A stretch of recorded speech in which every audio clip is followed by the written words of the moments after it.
Hello everyone, welcome to Sharmi's vlogs. இன்னைக்கு vlogல நம்ம பார்க்க போகிறது ஓணம் ஸ்பெஷல்.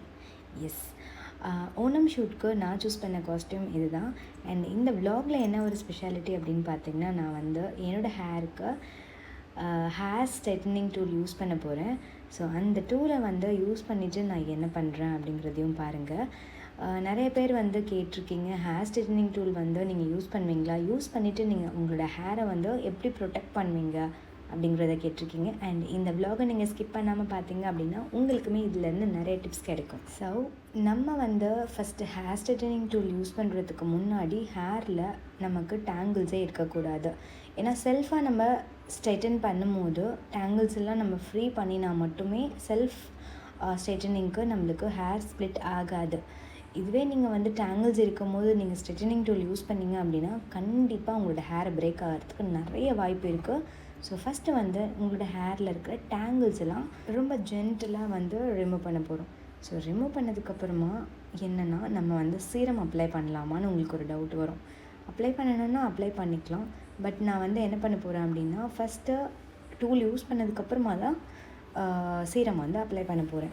ஒரு சிலருக்கு வந்து டேங்கிள்ஸ் ரிமூவ் பண்ணுறது ரொம்பவே ஈஸியாக இருக்கும். பட் என்னோடய ஹேருக்கு இதுதான் எனக்கு டஃபஸ்ட் ஜாப்னு சொல்லலாம். நான் ஹேர் ஸ்டைல் கூட ரொம்ப ஈஸியாக சீக்கிரமாக போட்டுருவேன். பட் என்னோடய ஹேரில் இருக்கிற டேங்கிள் ரிமூவ் பண்ணுறதுக்கு ரொம்ப ரொம்ப கஷ்டமாக இருக்கும். At the same time tangles remove பண்ணும்போது நம்ம ஹேரை ஹேண்டில் பண்ணுற விதம் ரொம்ப முக்கியமான ஒரு விஷயம். ஏன்னா நம்ம டேங்கிள்ஸ் ரிமூவ் பண்ணும்போது ரொம்ப ஹார்டாக போட்டு அதை இழுத்தோம் அப்படின்னா கண்டிப்பாக ஹேர் பிரேக்கேஜ் ஆகும். அதனால் டேங்கிள் ரிமூவ் பண்ணும்போது மட்டும் ஹேரை வந்து ரொம்ப சாஃப்டாக ஹேண்டில் பண்ணுங்கள். ஆல்மோஸ்ட் எல்லாமே முடிச்சாச்சு. இப்போ நம்ம ஹேர் ஸ்டைல் ஸ்டார்ட் பண்ணிடலாம். எனக்கு வந்து எவ்வளோ தான் வந்து சிக் எடுத்தாலுமே என்னோடய ஹேரில் வந்து சிக் இருந்துக்கிட்டே இருக்கும். இருந்தாலும் நான் டைம் எடுத்து சிக் எடுப்பேன். ஏன்னா சிக் எடுக்கவே கிட்டத்தட்ட என்னோடய ஹேருக்கு 1/2 hour மேலே ஆகும். ஏன்னா அந்தளவுக்கு நான் பொறுமையாக சிக் எடுத்து ஒரு பன் கிளியராக போட்டால் மட்டுமே எனக்கு ஹேர் ஸ்டைல் பண்ணுறதுக்கு இன்ட்ரெஸ்ட்டாக இருக்கும். இன்கேஸ் நான் சரியாக சிக் எடுக்காமல் நான் ஹேர் ஸ்டைல் ஸ்டார்ட் பண்ணேன் அப்படின்னா கண்டிப்பாக எனக்கு ஒரு மாதிரி ஹேர் ஸ்டைல் போடவே இன்ட்ரெஸ்ட்டே இருக்காது. அந்தளவுக்கு வெறுப்பாக இருக்கும். பிஃபோர் ஹேர் ஸ்டைலிங் ஹேண்ட்கி டக் எல்லாரோட ஃபேவரெட்னு நினைக்கிறேன். ஸோ அதையும் இங்கே பண்ணியாச்சு. ஹேண்ட்கி டக் பண்ணிவிட்டு நம்மளோட ஹேர் ஸ்டைல் ஸ்டார்ட் பண்ணலாம். நான் வந்து இந்த கேரளா சாரீக்கு என்ன ஹேர் ஸ்டைல் பண்ண போகிறேன் அப்படிங்கிறத பாருங்கள். அதுக்கு முன்னாடி நான் வந்து ஹேர் ஸ்ட்ரைட்டனிங் டூல் யூஸ் பண்ண போகிறேன். தென் ஹேர் ஸ்ட்ரைட்டனிங் டூல் யூஸ் பண்ணதுக்கப்புறமா ஹேரை வந்து நான் எப்படி கேர் பண்ணுறேன் அப்படிங்கிறதே இந்த vlogல இருக்கும். இப்போ பார்த்திங்கன்னா நம்ம கோம்பு வச்சு சிக்கு எடுத்ததுக்கப்புறமா நான் கையை வச்சும் சீவி பார்ப்பேன். ஏன்னா எனக்கு வந்து கையில் எந்த சிக்கும் வரல அப்படின்னு ஒரு சாட்டிஸ்ஃபேக்ஷன் இருந்தால் மட்டுமே நான் ஹேர் ஸ்டைல் ஸ்டார்ட் பண்ணுவேன். இப்போ வந்து நம்ம ஹேர் ஸ்ட்ரைட் பண்ண போகிறோம். ஸோ ஸ்ட்ரைட் பண்ணுறதுக்கு ரொம்ப முக்கியம், டேங்கிள்ஸ் இருக்கவே கூடாது. அதுவும் செல்ஃப் ஸ்ட்ரைட் பண்ணும்போது ரொம்ப நீட்டாக நம்ம பார்த்து பண்ணணும். ஏன்னா கொஞ்சம் நம்ம மிஸ்டேக் பண்ணினாலும் ஹேர் பிரேக் ஆகிறதுக்கு நிறைய வாய்ப்பு இருக்குது. அதனால் ரொம்ப கேர்ஃபுல்லாக நம்ம செல்ஃப் ஸ்ட்ரைட்டனிங் பண்ணுற போது பார்த்து பண்ணணும்.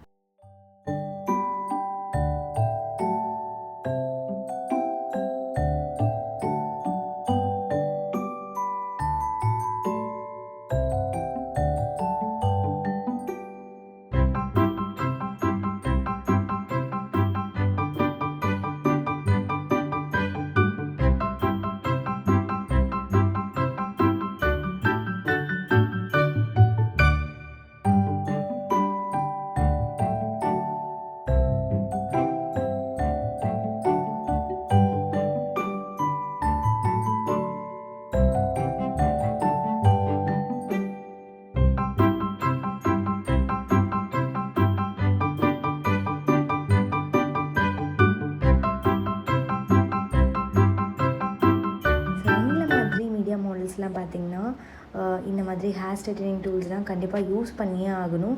என்னங்க நீங்கள் யூஸ் பண்ணியே ஆகணும்னு சொல்கிறீங்க, எதுக்காக அப்படின்னு சொல்லி நம்ம கேட்கவே முடியாது. பிகாஸ் ஃபோட்டோ ஷூட்ஸு இந்த மாதிரிலாம் பண்ணும்போது கண்டிப்பாக இந்த மாதிரி டூல்ஸ்லாம் நமக்கு யூஸ் பண்ணியே ஆகணும் அப்படிங்கிற மாதிரி கட்டாயம் வரும்.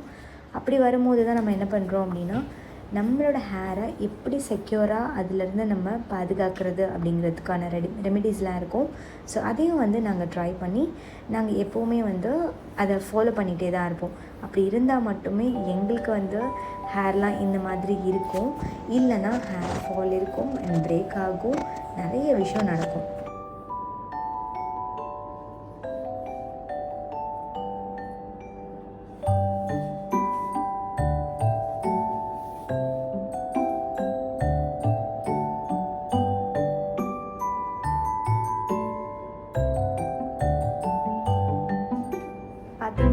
உங்களுக்கே தெரியும், நான் வந்து முதல்ல கோம் வச்சு எல்லா டேங்கிள்ஸையும் ரிமூவ் பண்ணிவிட்டு அதுக்கப்புறமா என் கையால் அங்கே சிக்கி இல்லை அப்படின்னு தெரிஞ்சால் மட்டுமே நான் வந்து டூலை யூஸ் பண்ணுவேன்.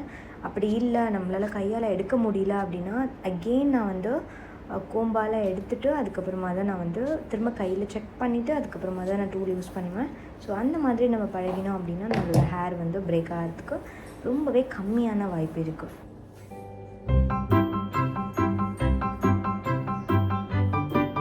நெக்ஸ்ட் திங் இஸ், நான் அப்ளை பண்ண போகிறது சீரம்.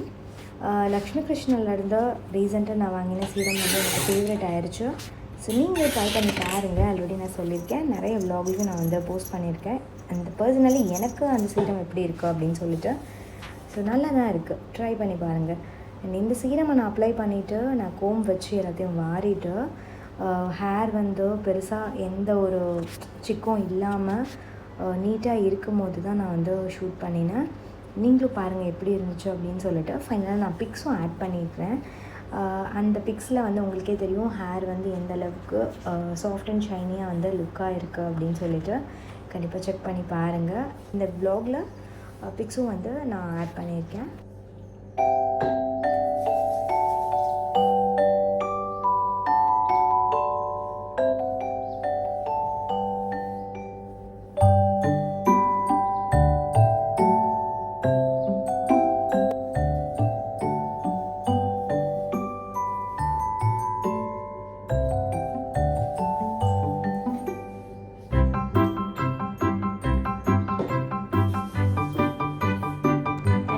அப்ளை பண்ணும்போது ரொம்ப கம்மியாக தான் அப்ளை பண்ணணும்.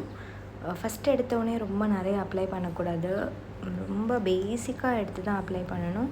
அண்ட் சீரம் அப்ளை பண்ணி முடிச்சதுக்கப்புறமா கோம்பில் நம்ம வரும்போதே தெரிஞ்சிடும் நம்ம ஹேரில் எந்த அளவுக்கு சீரம் வந்து அப்ளை ஆகிருக்கு அப்படின்னு சொல்லிட்டு. சீரம் வந்து பார்த்திங்கன்னா ஸ்கேல்பில் பெருசாக படாமல் அப்ளை பண்ணுறது ரொம்பவே நல்லது. நான் எப்போவுமே பாட்டம் ஆஃப் த ஹேர் மட்டும்தான் அப்ளை பண்ணுவேன். ஸ்கேல்ப்புக்கு படுற மாதிரி நான் பண்ணவே மாட்டேன். ஏன்னா நெக்ஸ்ட்டு ஸ்கேல்பில் பட்டுச்சு அப்படின்னா நமக்கு எண்ணெய் வடிகிற ஃபீல் இருக்கும். அதனால நான் வந்து பெருசாக எடுத்துக்கவே மாட்டேன். கையில் போடும்போதே ரொம்ப கொஞ்சமாக தான் நான் போடுவேன். அதுக்கப்புறம் வேணும்னா நம்ம செகண்ட் டைம் கூட எடுத்துக்கலாம். ஃபஸ்ட்டு எடுத்தோடனே எப்போவுமே நிறைய போடவே கூடாது. அண்ட் அப்ளை பண்ணும்போது வந்து பார்த்திங்கன்னா நம்ம ஸ்கேல்பில் எண்ணெய் தேய்க்கிற மாதிரி தான் தேய்க்கக்கூடாது. ஜஸ்ட் பாட்டம் ஆஃப் த ஹேருக்கு மட்டும்தான் ஃபோக்கஸ் பண்ணணும். அதுக்கப்புறமா அந்த ஹேரை வந்து நம்ம பார்க்கணும், இந்த லிமிட் போதுமா அப்படின்னு சொல்லிட்டு பார்த்துட்டு திரும்ப நெக்ஸ்ட் டைம் கூட நம்ம எடுத்துக்கலாம். Hair section over. நெக்ஸ்ட் வந்து நான் இந்த செட் போட்டு பார்த்தேன். இந்த ஜுவல்லரி வந்து எனக்கு ரீசெண்டாக ஒரு ப்ரொமோஷனுக்காக வந்துச்சு. ஸோ இந்த ஜுவல்லரி வந்து இந்த சாரிக்கு நல்லா தான் இருந்தது. பட் நான் ஃப்ரீ ஹேர் போடுறதுனால இந்த ஜுவல்லரி நல்லா இல்லை அப்படின்ற ஒரு ஃபீல் வந்துச்சு, கட்டிட்டேன். தென் என்னோடய காதுக்கு வந்து இந்த லாங் ஹேங்கிங் போட்டு பார்த்தேன். எனக்கு நல்லா இருந்த மாதிரி ஃபீல் இருந்துச்சு. சரி, ஓகே, ஃப்ரீ ஹேருக்கு இந்த தோடு நல்லா இருக்கும் அப்படின்னு சொல்லிட்டு நான் இதையே ஃபைனலைஸ் பண்ணிவிட்டேன்.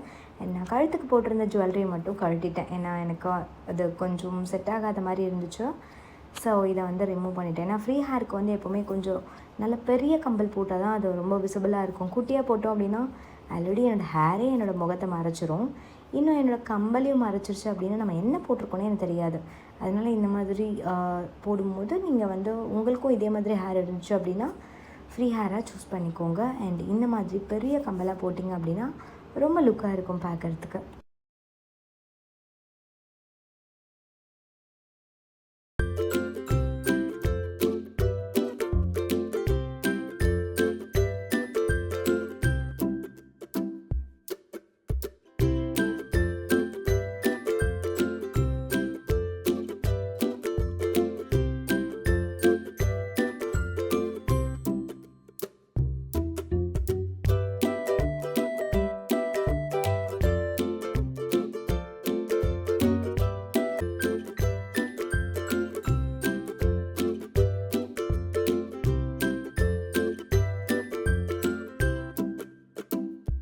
அண்ட் vlogோட எண்டில் டோன்ட் மிஸ் த பிக்சர்ஸ். கண்டிப்பாக பாருங்கள், எப்படி இருக்குன்னு கமெண்ட்ஸில் சொல்லுங்கள். ஃபைனலாக நான் ஹேர் பண்ட்லேயே வந்து ஷூட் பண்ணியிருக்கேன். எப்படி இருக்குன்னு பாருங்கள். ஃப்ரீ ஹேர் நல்லாயிருக்கா அண்ட் ஹேர் பண்ட் ஸ்டைல் நல்லாயிருக்கா அப்படின்னு சொல்லிட்டு. எனக்கு என்னமோ இந்த இயர் ஹேங்கிங்க்கு ஹேர் பண்ட் வந்து பெஸ்ட்டுன்னு நினச்சேன்.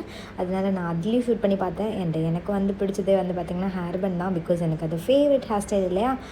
எத்தனை பேருக்கு ஹேர் பேண்ட் பிடிக்கணும் அப்படின்னு சொல்லிட்டு கமெண்ட்ஸில் சொல்லுங்கள்.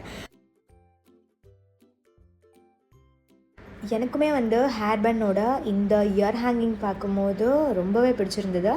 ஸோ நீங்களும் பாருங்கள் அண்ட் உங்களுக்கும் எது பிடிச்சிருக்கு அப்படின்னு சொல்லிட்டு கமெண்ட்ஸில் சொல்லுங்கள்.